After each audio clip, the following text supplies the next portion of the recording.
Agora, eu me inscrevi extremamente preocupado com a página 20 do jornal O Globo do dia de ontem, dia 19 de outubro. Porta fechada para trilhas e cachoeiras. Com poucas chuvas, sede do Parque da Serra dos Órgãos não abre para visitantes pela primeira vez em 76 anos. Em Itaperuna, moradores caminham pelo rio Muriaé. Afluente do Paraíba do Sul está com a vazão baixa e peixes morrem. E, sobre o nosso município, Paquetá está há 8 dias sem água até para beber.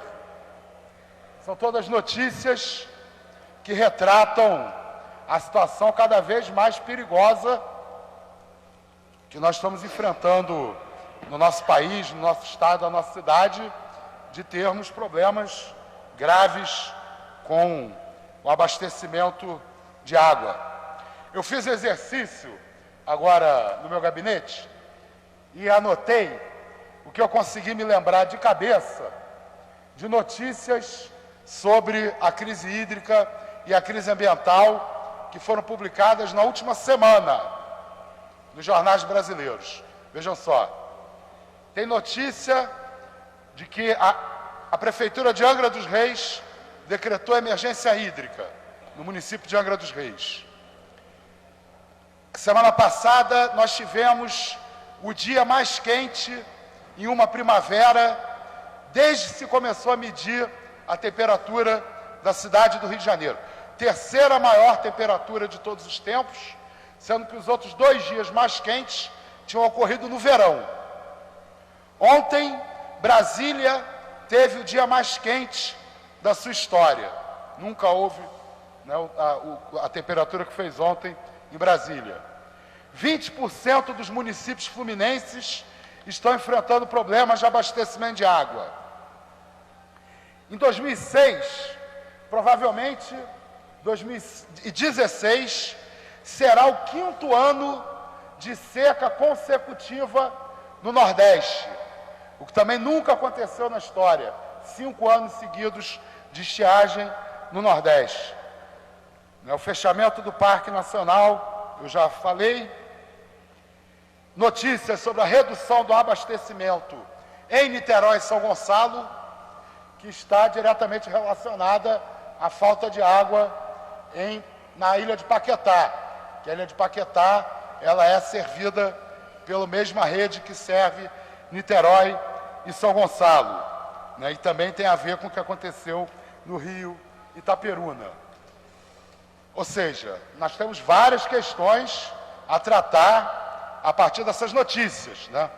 Aliás, uma que eu não coloquei aqui, as grandes ONGs internacionais acabaram de publicar um documento dizendo que as metas de redução da emissão dos gases de efeito estufa que os países pretendem apresentar na conferência em Paris são insuficientes para evitar um aumento da temperatura superior a 2 graus comparados com o início da era industrial, né, que os compromissos que os países estão apresentando não vão livrar a humanidade de uma grande catástrofe, de um grande colapso ambiental ainda nesse século. Para vocês terem uma ideia, o relatório cita o Brasil como um dos países que mais se comprometeu com a redução, mais se comprometeu.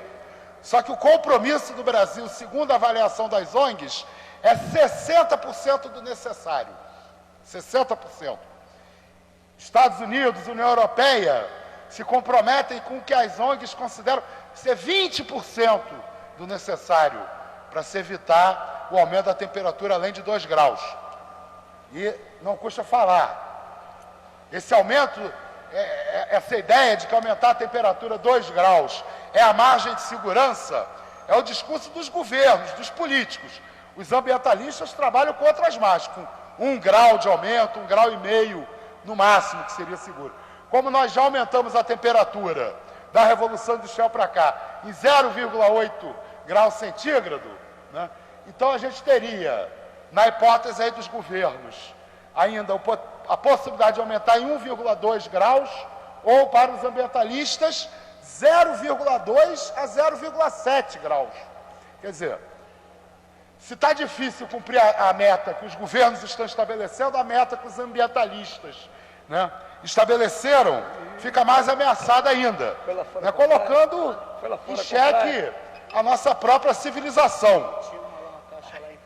Eu tomei a iniciativa de propor a criação de uma comissão especial para debater o colapso hídrico. Estamos trabalhando nessa comissão, eu, vereador Eduardão, vereador João Cabral, já fizemos debate, audiência pública, estamos preparando outras atividades para fomentar esse debate. Né? Desculpa. Eu quero fazer parte. Ah, sim. O vereador Edson Zanata, por favor, venha sim participar do debate conosco, porque nós precisamos partir para ações. Por exemplo, se está faltando água em Paquetá, porque diminuíram o abastecimento de Niterói e São Gonçalo, eu levanto a seguinte questão: cortaram a água das indústrias de Niterói e São Gonçalo antes de cortar a água da população de Paquetá? Porque isso é um debate que a gente vai ter que fazer. Nós vamos aceitar que a população fique sem água enquanto os maiores consumidores de água, que são o agronegócio, a indústria e a mineração, continuem a gastar água? A população de São Paulo, por exemplo, vai aceitar o racionamento, mas a indústria automobilística vai continuar a consumir água? O automóvel gasta muita água para sua produção. Vai ter crise hídrica no Rio de Janeiro e a Ambev vai poder continuar a produzir cerveja? A Coca-Cola vai poder continuar a produzir refrigerante? Esse é um debate, nós precisamos, a sociedade precisa saber, e isso não é fácil de saber. Existe uma caixa preta aí. A sociedade precisa saber quem são os grandes consumidores de água. Quem, na cidade do Rio de Janeiro, tem que ter a torneira fechada antes de se fechar a água que mata a sede da população. É um absurdo se pensar em racionamento se as indústrias e o agronegócio continuarem a receber água normalmente, como se a crise não tivesse nada a ver com a utilização deles. A questão do canal de São Francisco, ela é muito emblemática disso. Nós temos 4 indústrias, a Companhia Siderúrgica do Atlântico e mais 3, que captam água no canal de São Francisco.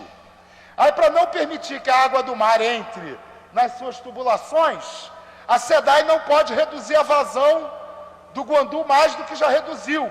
Quer dizer, os reservatórios do sistema Guandu estão abaixando mais rápido do que precisariam abaixar se não fosse o problema dessas 4 empresas. E aí, qual é a solução que é apresentada? Foi fazer uma barragem na saída do canal de São Francisco que está impedindo os pescadores de trabalhar. Né? Quer dizer, são todas questões de opções políticas.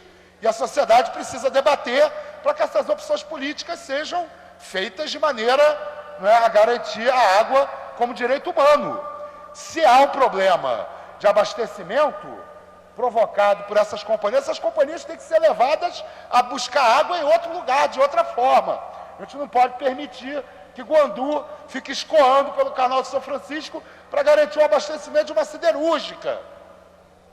Esse eu acho que vai ser um dos grandes debates que nós vamos enfrentar nos próximos meses no Brasil. Hoje, o secretário estadual do Ambiente deu entrevista na RJTV e ele falou para não fazermos discursos alarmistas, não podemos deixar a população em pânico, que afinal de contas, mas o que é o curto prazo? Até o final do verão não vai haver necessidade de racionamento de água no Rio de Janeiro. Ou seja, depois do verão é muito provável que haja necessidade de racionamento de água no Rio de Janeiro. O poder público está tomando as medidas necessárias para garantir a água como direito humano, garantir o abastecimento da população?